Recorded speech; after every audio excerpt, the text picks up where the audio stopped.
साथियों की जो थी तमीज, बहुत से अनपढ़ लोग होते हैं उनमें भी तमीज होती है। बहुत से पढ़े लिखे लोग हो जाते हैं, गस्टेड ऑफिसर हो जाते हैं, पैसे वाले हो जाते हैं, उद्योगपति हो जाते हैं, ये तमीज नहीं आ पाती। बदतमीज के बदतमीज लोग ही रहते हैं। एक कहानी है एक लेडी की जो क्या कहते हैं पढ़ लिख गई, गस्टेड अफसर पद से रिटायर हुई और बल्कि बहू वाली भी होगी। बहू के सिलेक्शन में खूब देखा, खूब छान गीत बीत की, पंडितों से विचरवाया, लेकिन चूंकि समाज से कुछ सीखा ही नहीं था, अंततः क्या हुआ, हो गया बहू और बेटे का तलाक हो। मैं कहानी सुना रहा हूँ मंजू की। अब देखिए, दृष्टिकोण कभी सकारात्मक नहीं था, हमेशा ही नकारात्मक दृष्टिकोण रहा। दूसरे की छोटी छोटी बुराइयों को खोजते रहना, छिद्रान्वेषी, गले मुल्दे उखाड़ना, दूसरे को डोमिनेट करना, अपनी जिद के आगे किसी की ना मानना। मंजू की जो है 3 बहनें और 2 भाई हैं, और लेकिन जो है जो शादी हुई बहनों की, तो मंजू ने भी जो शादी की बहनों की, बाकायदा शादी हुई, लेकिन जीवन चलाने के लिए संस्कारों की ज़रूरत पड़ती है। क्योंकि मंजू की माँ नहीं थी, पिता थे, तो ऐसी दशा में एक बड़ी बहन जो होती है उसकी जिम्मेदारी भी बड़ी होती है। बड़े होने का ये मतलब नहीं होता है कि उम्र से बड़ा हो गया। कुछ लोग जो है बहुत कम उम्र में सीख जाते हैं, सीखने वाले ना सीखने वाले जो दुनिया को सिखाते ही रहते हैं हमेशा। क्योंकि मंजू गस्टेड अफसर के पद से रिटायर हुई और उनके 2 बेटे रहे, अच्छी नौकरियों में रहे, लेकिन वही बात आती संस्कार की और समझ की। ये सब में नहीं आ जाता। ज़बरदस्ती दबाना है तो दबाना है, परपंच वाली बातें करना है, वही करना है। तो कहीं ना कहीं पहला जो उनका काम था कि माँ के ना होने पर छोटी बहनों को संस्कार देना, खड़े करना, सब कुछ था, संस्कार नहीं दे पाई। और क्या हुआ, तो उनकी छोटी दोनों बहनों का जीवन सुखमय नहीं रहा। अब देखिए, इंसान जो है अगर संस्कार अच्छे हों तो किसी भी हालात में खड़ा हो सकता है। वो कहते हैं, वो पथ क्या पथिक कुशलता क्या, जिस पथ पर बिखरे शूल ना हो, नाविक की धैर्य परीक्षा क्या, धाराएं प्रतिकूल ना हो। अच्छा, जो हमारी आदत होती है कि वही कि कबीरदास ऐसे दोहा है, बुरा जो देखन में चला, बुरा न मूल्य कोय, जो दिल खोजा अपना, मुस्सा बुरा ना हो। तो मंजू की मैं कहानी आपको बता रहा हूँ कि एक जो घर का बड़ा होता है, माँ नहीं रही थी तो मंजू सबसे बड़ी थी। मंजू की जिम्मेदारी थी कि अपनी बहनों को जो है शादी के बाद से ही संस्कार देती हैं, करती हैं, वो करती, लेकिन नहीं किया। सबको बुला लिया ससुराल से और चले आओ यहाँ पर।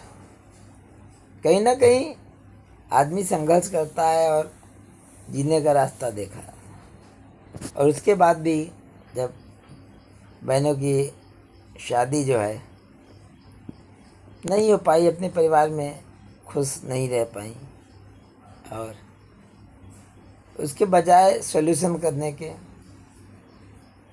फिर अपने पिता पर ब्लेम लगाने लगी कि पिता ने बहनों की शादी अच्छी जगह नहीं की थी, इसलिए बहनों का जीवन बर्बाद हो गया।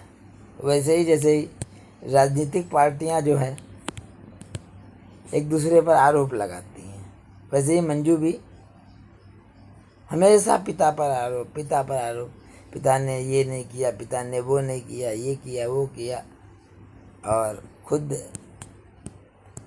भी धनाढ्य थी और पैसे से और थोड़ा बहुत मदद कर देती थी। लेकिन दूसरे का घर बसाना, अगर किसी लड़की की लाइफ किसी कारणवश अपने वहाँ पे टूट भी गई है तो पुनर्विवाह कराना उसकी और उसकी लाइफ को जो है सेट कराना, ये बड़ी चीज़ होता है। लेकिन इस तरफ उनका दिमाग मंजू का कभी गया ही नहीं। और उसके बाद भी अब देखिए, अब बताइए मंजू के बहू आ गई और क्या कहते हैं कि उसके बाद भी हमारे पिता ने हमारे साथ ये नहीं किया, वो नहीं किया, ये नहीं किया, वो मतलब मैं बताना चाहता हूँ कि समाज में इतना पैसा होने के बाद भी आदमी के मन में लोभ लालच कभी नहीं जाता। तो अच्छा, एक बार वो गई एक पार्टी में। अब पार्टी में गई तो एक बच्ची काली फ्रॉक पहनी थी जो उसके नाना नानी ने दी थी। अब देखिए, आप वहाँ पर गई तो भरी पार्टी थी। भरी पार्टी में उस बच्ची की माँ से कह रही हैं, एक काली फ्रॉक क्यों पहना दी? एक तरफ बच्ची की भावना को देखिए कि नानी नाना की दी हुई काली फ्रॉक उसको पसंद है तो पसंद है, और बच्चों के जो मन में नाना नानी के प्रति प्यार होता है वो कलर नहीं देखता है। प्यार कभी कलर भावनाएं नहीं देखता। लेकिन जिसको किसी की धज्जियाँ उड़ानी है तो उड़ानी है। तो अब उनको भरी पार्टी में कुछ और नहीं नजर आया। अब उस लड़की की माँ को जलील कर रही है, ये नहीं वो नहीं हुआ। अब समाज में आज समाज इतना वो हो गया है। आगे पढ़ाई लिखाई का मतलब क्या है? पढ़ाई लिखाई से मतलब अगर आपके व्यक्तित्व का विकास ना हो पाए, सोच का विकास ना हो पाए तो क्या मतलब है? अब करते करते बहू के चुनाव में मार, हर चीज़ अप्लाई किया लेकिन रिश्ता नहीं सफल हो पाया। तो ये समाज में गंदगी के लिए सोचता हूँ कि लेडीज ट्रेन चला रही है, पायलट हो गई है और हर मिलिट्री में है, लेकिन जो समाज में जो कुछ रिश्ते बदनाम है, जैसे कहते हैं कि बुआ ना बनो। तो मैं इस मुहावरे का जो है अर्थ समझने की कोशिश कर रहा था कि बुआ ना बनो का आशय यही होता है। बुआ, एक तो बुआ वास्तविक बुआ होती है, एक इसका मतलब ये होता है कि बुआ जो है ज़बरदस्ती जो है जाके चार लोगों के बीच में ऐसे ही, अरे एक बच्चा छोटा सा है 8-10 साल का, अरे नानी की दी हुई फ्रॉक पहने हुए घूम रहा है, क्या मतलब एंजॉय करता है बर्थडे में। अब उनको ये समझ में आ रहा है काली फ्रॉक पहने हुए ऐसा। अब बताइए, एक पढ़ा लिखा आदमी जो गैजेटेड अफसर रहा है, इस तरीके से छोटी बात है। अच्छा, उनका ऐसे लोगों का मतलब होता है उम्र से बड़ा। वो कभी नहीं भी समझ पाते हैं, उम्र से नहीं सोच से बड़ा। और ऐसे लोगों के पास पैसा आ जाता है तो कहने ही क्या। एक बार मैं मंजू की बात बता रहा हूँ। छोटे भाई से किसी बात पर अनबन हो गई। छोटे भाई ने सोचा कि चलो होली का त्यौहार आ रहा है, तो जो हमारे आपके घरों में जो फेस्टिवल होते हैं उनका उद्देश्य होता है कि चलो छोटी छोटी जो बातें हैं, अगर त्योहारों में जाओ और थोड़ा सा वेलकम हो जाता है तो पुरानी बातें भूल जाता है आदमी। तो चूँकि बड़ा मकान था उनका बुआ का, मतलब बुआ का क्या, मैं मंजू का बता रहा हूँ। बड़ा मकान था। छोटे भाई के पास थोड़ा सा उनके पैसा नहीं था, गरीब था, थोड़ा पीड़ा में था। मैं बताना चाहता हूँ कि ऐसे लोगों के पास पैसा हो जाता है तो हर रिश्ते को पैसे से तोलते हैं। तो कुछ सामान उनके घर में रख दिया। अब मकान बहुत बड़ा था, बाकायदा फर्स्ट क्लास टाइल वाइल लगी थी। बच्चे भी प्राइवेट सेक्टर में बड़ी बड़ी मल्टीनेशनल कंपनियों में नौकरी करते थे। अब अपने भाई का थोड़ा सा सामान जो रखा था वो उनको अखरने लगा। आए दिन टार्चर करने लगी उसको कि सामान उठा ले जाइए। अब जिसका 3-4 हज़ार स्क्वायर फीट में मकान बना हो और छोटा सगा पाई हो और कहे कि हमारे यहाँ रखने की जगह नहीं, उठा ले जाओ। उसके इस बात पे बहन भाई में आए दिन कहने लगी। अब वो भी कोशिश में था। अब जिसके पास पैसा नहीं होता है वो बहुत बड़ी बीमारी होती है। छोटा भाई भी परेशान रहा करता था काफ़ी सालों से पैसा ना होने के कारण। तो कभी ये तो उन्होंने नहीं पूछा कि दिक्कत तो नहीं है पैसे की। हमेशा यही उनके मन में पीड़ा रही कि मेरे पिता ने ये नहीं किया, उन्होंने ये नहीं किया, मेरी शादी में ये नहीं दिया। तो इसको लालच के सिवा क्या कहेंगे। उनके घर में छोटा भाई होली में गया ये सोच कर कि चलो मन में जो छोटी छोटी बातें हैं ये भूल के चलो होली के दिन बैठ जाएंगे तो मन में जो पीड़ा है कम हो जाएगी। तो होली का त्यौहार, लेकिन घर के अंदर उसने प्रवेश नहीं दिया। क्या कहेंगे ऐसी बुआ टाइप की महिलाओं को, मंजू टाइप की महिलाओं को। बुआ से आज से मेरा रिश्ते वाली बुआ से नहीं, बुआ से आज से मेरा सिर्फ उन लोगों से है जो रिश्तों को जो है समझती नहीं, स्थान नहीं देती हैं। मन में लालच हमेशा भरा होता है,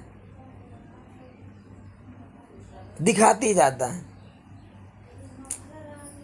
भले ही ज़माना तरक्की कर रहा है लेकिन सोच जो है तरक्की नहीं हो रही। यही ऊर्जा अगर विकास में लगाई जाए कितना अच्छा सकता है। तो मैं खाली बुआ टाइप की महिलाओं के ऊपर आपको बता रहा था। बुआ एक इमेजिन कैरेक्टर हैं मंजू जी, और जितने मंजू नाम की महिलाएं हैं बुरा ना माने, खाली समाज की सोच के ऊपर जो अपनी मठाधीशी करती हैं और कुछ नहीं समझती हैं वही सही है, बाकी दुनिया सब बेवकूफ़ है। छोटा भाई है, क्या है, कैसे रह रहा है। मैं बता रहा हूँ कि अब उनका छोटा भाई जो बहुत मानता था दिल से, क्योंकि मदर नहीं थी और मन में एक भावना थी बड़ी बहन के लिए। माँ ना होने पर बड़ी बहन माँ के समान होती है। तो लेकिन हमेशा उसने देखा कि उनसे दुख ही मिल रहा है। कभी भाई बहन के जैसे छोटे मोटी बातें हो जाती, उन्होंने न्याय का पक्ष नहीं लिया, हमेशा एक पक्षी निर्णय लिया। और छोटे भाई को भी हमेशा छोटा है तो फिर दबाना ही दबाना है। ऐसे रिश्ते टूटते हैं। क्या साथियों, जमाने में सब कुछ पैसे ही पैसा है। और बड़े होने से आदमी बड़ा हो जाता है, कसों से बड़ा नहीं। हमको किसी की सुननी ही नहीं है, जिद ही मचाए रखना है तो मचाए रहो भैया। कोई ना कोई समस्या आती रहेगी, आप सॉल्व नहीं कर पाओगी, देते रहो दोष। हमें याद रखना चाहिए, अगर दूसरे के ऊपर एक उंगली हम उठाते हैं तो बाकी 3 उंगली हमारे ऊपर भी उठती हैं। अब एक बच्ची बताइए काले रंग की फ्रॉक पहने बर्थडे में एंजॉय कर रही है, तो फिर और भी अपनी नाना नानी की दी हुई है शादी है। ऐसे ही रहा कि कुछ बातें छोटी छोटी स्टोरीज के माध्यम से की जाए। चलिए मिलता हूँ।